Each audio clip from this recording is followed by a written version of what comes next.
Hey there, I'm Cam. I'm Andy's coach in his coaching group. Welcome to the Kill Your Inner Loser channel. This is continuing the social series that I've been making about making friends. The recent video I made was about making friends when you move to a new city. That could also be, actually, I didn't say this in the video, but you could use that just to make new friends generally, a lot of the stuff I advise in there. In this one, we're going to be looking at making friends by getting into existing friend groups. This is maybe something that men want or girls want, depends who you're watching this. And it can be a little bit tricky, especially if you move to somewhere that's quite cliquey or you live somewhere that's quite cliquey. I've noticed that knowing how to ingratiate yourself into groups that already exist is actually quite a good skill to have.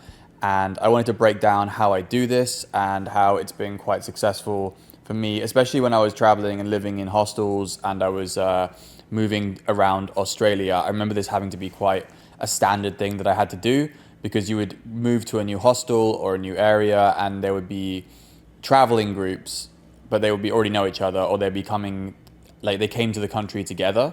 And to ingratiate yourself into those groups, it was one of the only ways to get a load of friends really quickly. Otherwise, you had to, hope there were people traveling solo as well, or you had to build those groups yourself. And I talked about building groups in my previous video, so go watch the previous video. It kind of outlines my general approach to making friends. But I wanted to talk specifically about breaking into existing big groups of people that you want to ingratiate yourself with. Some of what I do here is exceptionally useful for nights out. Guys talk about how difficult it can be to, talk to people in groups or approach girls in groups. And by the way, for approaching girls in groups, you go and do it. You have to kind of ignore the fact that she's in a group, and you can call it out. You can be like, hey, if she's talking to a friend, you can be like, hey, sorry to interrupt. I know this is a bit weird. I know you guys are talking. I just wanted to say that you're very attractive, and I thought I'd come and say hello. That's how you do that. We say just call out the weirdness. But if you're just trying to make friends and you want to approach a group of people, this is also doable. The way I would do it is usually not by talking to the whole group. That's maybe where I differentiate. I see sometimes guys pull the whole performing act where they talk to 10 people at once and they try and make a big show and dance a bit. I don't think or at least that's not typically how I do it. That's not typically my style. I prefer to talk to one person, get to know one person, and then use them typically as an in to a friend group. And I think from my observation of other people as well doing this, people who've come into groups that I've been a part of, this is the most typical way. And it's not just as simple as meeting one person and dragging yourself into the group that way. It's about picking the right kind of people. And typically, the person you want to make friends with is the social anchor of any group you're talking to, any group you see.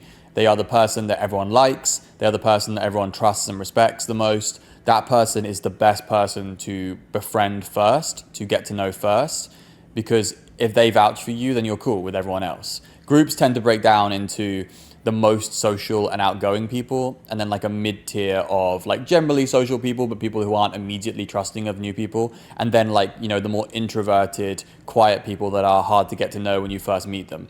And the more energy and effort you focus on the top group, like the people who are outgoing and the people who tend to be the most popular and the people who tend to be the easiest to get to know, the better, because your energy is going to be better suited. There are people in these groups that are just not going to like you the first time they meet you, and that's fine. That happens. You get over bad reactions socially. The more social experience you get, the more you realize bad social reactions to you, people not liking you immediately, that kind of stuff. It's not the end of the world. So I'd always recommend focusing your time and energy on the people who are, like I call it, the social anchor. They are the glue that holds these groups together. And the beautiful thing about it is they are the easiest people to get to know. They are the people who are, wandering out of the group to meet people. They are the people who are the easiest to talk to. Like if you meet them at a bar, or in my case, if you're in hostels, you meet them in the kitchens or at the swimming pool, that kind of thing. They are the easiest people to get to know because they're outgoing, because they are so friendly. And the goal is really just to get friends with them enough to a point where can I meet you basically say, can I meet your other friends? Can you introduce me to these people? That's what you want to get to. And I find this personally easy. I know if guys aren't the best or don't think they're the best at making friends, but it's fairly simple. You just, have a basic conversation. You find a common shared interests. When you're traveling, it's really easy because you just talk about stuff you're going to go see, stuff you're going to go do in that city. and then you just, you talk on it, talk on it, talk on it. Eventually you build up a bit of a bond. You guys are having fun together. And then you're just like, hey, can I meet your other friends? And that's all you do. That's all it is. You just ask to meet the other people. That's the one area I think guys go wrong, is they basically don't try and invite themselves in. They're being very passive. They're being very, they're waiting for something to happen. They're waiting for it to be handed to them. But you have to socially, I feel, and I said this in the other video, you get ahead socially by being more proactive and doing it in a way that's like, you're just doing it in a way that's not like, I guess, too pushy or whatever, or too, I don't know. The way to do it that's not too pushy is to ask once. And if you get denied, you just don't ask again. But the asking once is fine. It's when guys are like asking over and over again and refusing to take no for an answer. Similarly within dating, that's when it becomes pushy and annoying. But if you're just like, hey, can I come and meet these people? Is that cool? And they're like, yeah, sure. And they're like, no, we're just hanging out, having a chill one. I think they're not in the mood. Then you just say, you take it. It's like a rejection in dating. You take it and move on. This is also the same with inviting yourself to like parties and events. Don't wait around for invites to this stuff. If someone says they're having a party, it is fine to be like, hey, can I come? Like this idea of like, don't go unless you're invited to stuff. Like I don't agree with that necessarily. Like I've gone to so many things because I checked with the guy and be like, hey, you're having this thing. Is it cool if I come down and hang out with you? And sometimes you get told no or whatever because it's like a special event. But a lot of the times if guys are having like chill house parties or whatever, and you like ask for an invite, it's completely fine. And would you rather like go through the awkwardness of being turned down for that stuff, or go through the awkwardness of like not feeling invited or whatever, as opposed to just not fucking going anywhere because no one's inviting you? This is what I mean by being proactive. You gotta just create more opportunities for yourself. Now, you will get invited to stuff. If you're going out and meeting a lot of people, if you're trying to make conversations, if you're trying to meet people, you're gonna get invited to stuff. Like eventually just the numbers will come up, the odds are good, they will happen. But I really think that like you can be a bit more proactive and you can invite yourself, or you can inquire politely whether or not you can join. That's how you get ahead. That's how you actually achieve these things in social stuff. Just don't be too upset. Just don't get upset if you get declined, and just don't not do it, because then nothing will happen. Don't wait around for shit. It's like being rejected by a girl. It really isn't that big a deal. Once you get enough rejections, you just don't care anymore. And that's the same with bad social reactions, social rejections. It's exactly the same thing. It feels like it sucks. It sucks so much when you're younger. I know at school, a lot of guys have like almost like trauma from getting this kind of stuff at high school, people being mean to them, people ostracizing them, etc. But eventually you just don't care, because the times when you do get the invite, times when you do get allowed to join, and that's most of the time because people want to be friends and want to be social, especially if you go to the right places. I'm going to talk about that actually, going to the right places. So I talked about hostels. I'm so into hostels as like a social cheat code for like learning how to socialize, for like making friends for life, making friends you'll have in cities everywhere. But that's not for this video. But going to places that are easy to meet people and talk to people. Like there are cities that are great for this. Like I said, traveling cities like Vegas and New Orleans, like especially in America, like certain cities are just great for this. Bars, you'll know bars. You can find out about bars in the cities that you live in, which are more for like, some bars are all like sit down and like you just go there with friends and you don't really meet anyone. Some bars are more like stand up. They have a DJ, they have dancing, etc. Those are kind of the places you want to go. You want to go to events as well. Like I like going to big outdoor events. Those tend to have a lot of like chill ones, like evening ones. Like there's stuff on the river here in Montreal, same kind of thing. And they're just full of people, and just talking to people is so normal.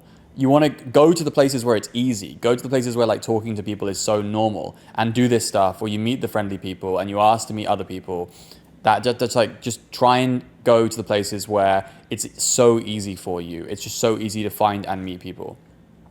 You can do it in the daytime as well, like parks where people are hanging out. You can, what's a good place to do this in? You can join sports clubs. It's already easy that way. You do the same stuff. You don't have to go out and just like cold approach fucking groups, yeah? You can join like running clubs. You can join sports clubs. You can join, I don't know what else, like CrossFit gyms, etc. And you just employ the same tactic of making friends with the friendly, outgoing, popular people as quickly as you can, and focus your energy on them. I think what I want to say is like, don't focus your energy on the difficult people who there is a chance they just won't like you for ages, yeah? Just let them be them. Let like the introverted people who don't make friends easily, let them do themselves. Let them be chill. Let them just be there the way they want to be there socially. You don't have to make everybody like you. You don't have to push until everyone likes you. You just have to have a couple of people like you who want to have you around and want to keep inviting you to stuff and want you to be there. You don't have to have the whole fucking group think you're the shit. Okay? You just need a couple of people. And those are the people who are the easiest are the best targets for that. You know? Hopefully they're people you like too. This is all way easier.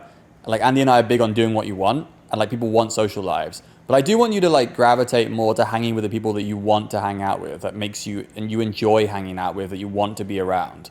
That's something that's important, I think. Someone that you enjoy being yourself around, you enjoy, you know, brings a lot of value to your life. Maybe because this is a self-improvement channel, obviously guys are working on big goals, maybe you align with like your goals, etc. So that can be a way of prioritizing this. That's really been like the whole point of what I said here, is that like you're going towards what feels easy. You're going towards what feels good socially. And the more you do that, the easier socializing becomes. It's like you let go of a lot of your like ideas and especially like your ideas about yourself. Like, I'm not social, I'm introverted, I have no ability to do this. As you go towards what's easy, making friends with the people who are easy to make friends with, as you go towards the stuff you want to do, like you prioritize the people who you want to be friends with, it all just becomes effortless. And really that's what we're going towards. Head further and further towards what feels effortless, letting go of like the anger and the frustration that you may have felt, the trauma that you may have. Like, I will call it trauma, like high school shit that a lot of people have, primary school shit that a lot of people have, even before that, like any rejections, any ostracization, a lot of that stuff in your head that's getting kind of in the way. We can make it easier for you. We can make this a lot more like going towards what you want in people, what you want. And like I meant to make this about getting into friend groups, and it really is. It's like finding the easiest point of entry and keeping up with that, going with the friction. What is friction? Going in a place of the least resistance, path of least resistance. There we go. That's what I wanted to focus on. And this is how I enjoy meeting people. This is how I enjoy getting into friend groups. This is how I enjoy socializing on nights out, heading towards the easiest point of entry. I think that's everything I've got to say on the matter. Maybe you guys will see me on the channel again soon. But until then, peace out. How long are you going to wait before you demand the best of yourself? These guys didn't wait. They joined my coaching program and gave themselves the life that they've been dreaming of. Taylor had a threesome, tons of sex, learned to be honest with his intimate partners, and fully embraced a more peaceful, happy, and loving mindset. Laz more than doubled his income from $25K to $45K a month, as well as having more sex than he could handle, all while fully embracing honesty and authenticity. Corky learned to love himself instead of always beating himself up. Oh, and he had a threesome, sex with 7 women, and started his own business. Want to do what they've done? Join our coaching program, and I and the other coaches will pour our heart and soul into giving you the life that you've dreamed of. No more waiting. Now is the right time. Link in the description below.